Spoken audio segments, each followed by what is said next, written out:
As a nation, what we have always expected in our democracy is that if you disagree with me, we debate the issue. You don't think I'm a good senator? Run against me. You think I'm wrong on an issue? Write a letter to the editor. Do a podcast. Be critical of me in any way you want. But what very few people in America believe is that we should give more and more power to a megalomaniac who sits in the White House, who disrespects every day the Constitution of the United States and the rule of law. And what saddens me very much is when we think back on the history of this country, going back to the extraordinarily brave men and women who put their lives on the line and sometimes died during the Revolutionary War. Tens of thousands of Americans took on the greatest military power on earth, led by the King of England, in order to say, we are tired of your rule. We want to rule ourselves. And then in 1789, these brilliant people came up with a constitution, and the essence of that Constitution, having learned their lesson from the King of England, who had absolute power, is what they said: we are going to create a Constitution that will never give absolute power to any one person or one entity. So they created an executive branch, the president, legislative branch, Congress, House, and the Senate, and a judiciary whose function is to provide checks and balances on each other. Rather extraordinary document, 1789. And since then, we have had so many millions of men and women putting their lives on the line and sometimes dying in order to defend that Constitution, to understand that what freedom is about is the right to disagree, that we do not have to live under the control of one person. And in an unprecedented way, and I know my colleague from Oregon has been talking about this, every day there is another attack on basic American freedoms. The First Amendment, not the second, not the third, First Amendment to the Constitution is freedom of the press. And that was not an accident. They understood that in order to maintain a free society, you had to have the right of people to express their point of view, to write what they wanted to do, to rally people around their point of view. And yet we have, in an unprecedented way, a president who has sued one major media after another, ABC, CBS, Meta defunded PBS, defunded the NPR. This is a president who does not want to be criticized. Well, guess what, Mr. President? In a democracy, you will be criticized. I will be criticized. Senator from Oregon will be criticized. That is what a democracy is about. And if you don't like criticism, get out of the White House. Get out of politics. We're not going to sit back and allow one media after another, intimidated, frightened that if they stand up tomorrow and run a story critical of the President of the United States, oh my God, they may be sued.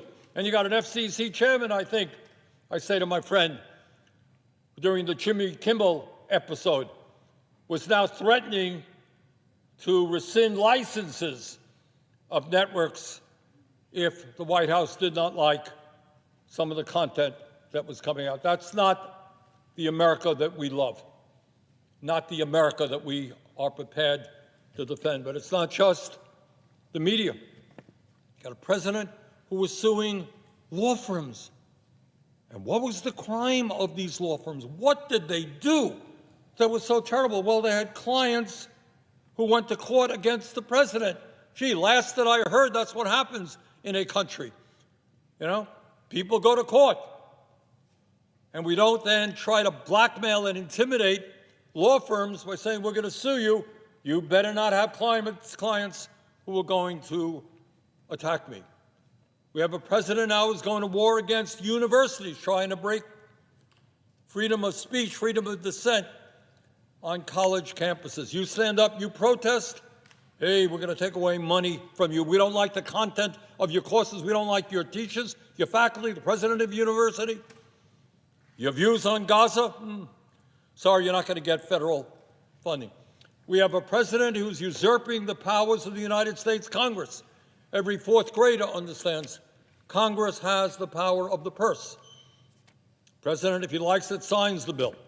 But when you sign that appropriations bill, that money goes out. You don't have the right to say, oh, California, New York, Vermont, you voted against me. You ain't going to get the money that was appropriated. That is not what this country is about, and it is not what the Constitution is about. A few minutes ago, Senator Blunt Rochester asked, I thought, a pretty profound question, and that is, what is the relationship between authoritarianism and the healthcare crisis that we're in right now? And as the senator from Oregon has mentioned, when Trump was inaugurated, sitting right beside him, right behind him, were the three wealthiest people in the world. Remember that, the senator from Oregon? It was Mr. Musk, Mr. Bezos, and Mr. Zuckerberg. And right behind them was some 14 or 15 other billionaires. Oh, there's, all right, thank you, Senator. All right, there's Mr. Zuckerberg, Mr. Bezos, Mr. Musk, and a couple of other billionaires there as well.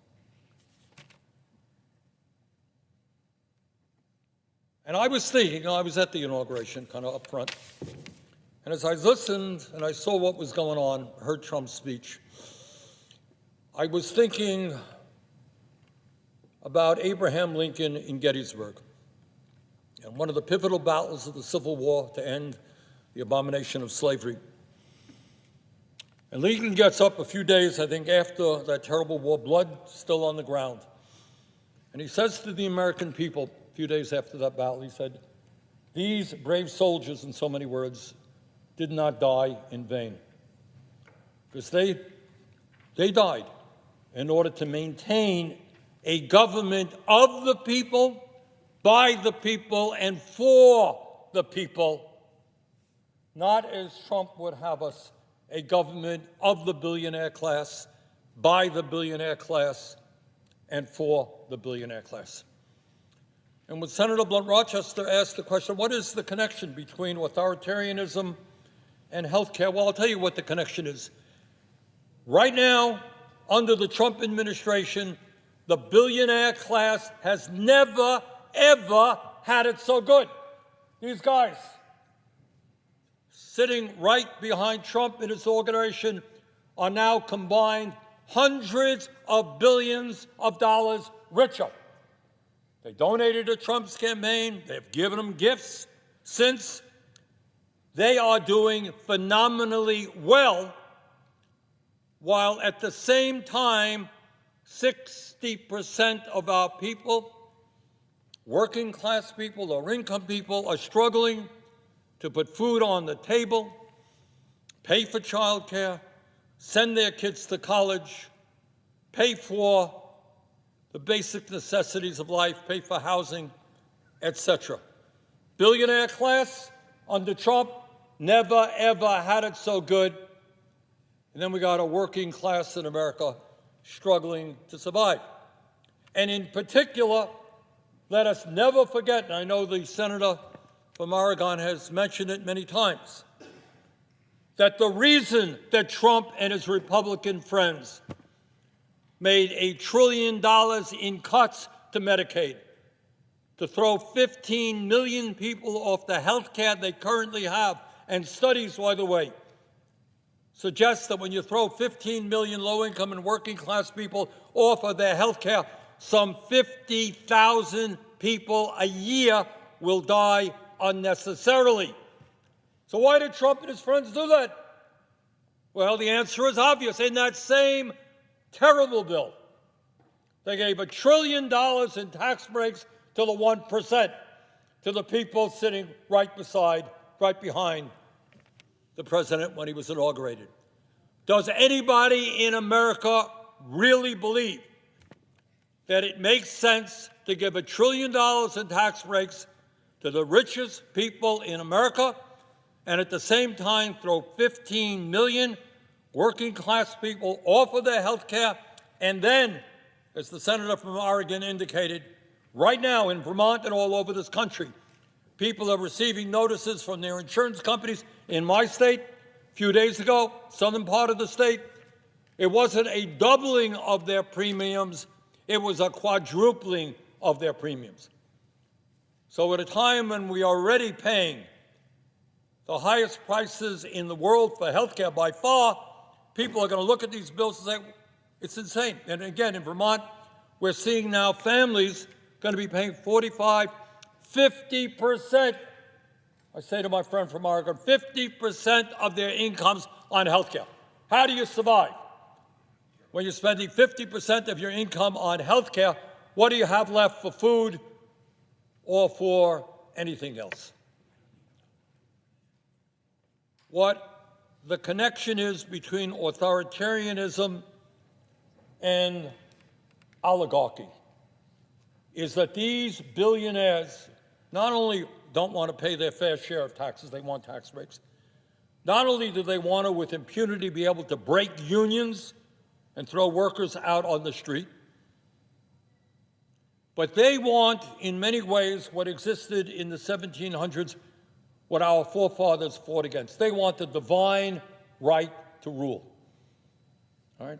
King of England thought that they had a God-given divine right to rule. These guys think that as multi-billionaires, they have the right to do anything. No accountability. They're bringing forth hundreds of billions of dollars right now investing in AI and robotics, which will, if we don't deal with it, have a devastating impact on the working class of this country. Yeah, you're going to have more factories in America, but you know what? Ain't going to be human beings working in those factories. Elon Musk, I don't agree with Musk on anything. But just the other day, I think Musk made it clear. He said, hey, AI and robotics is going to do away with jobs.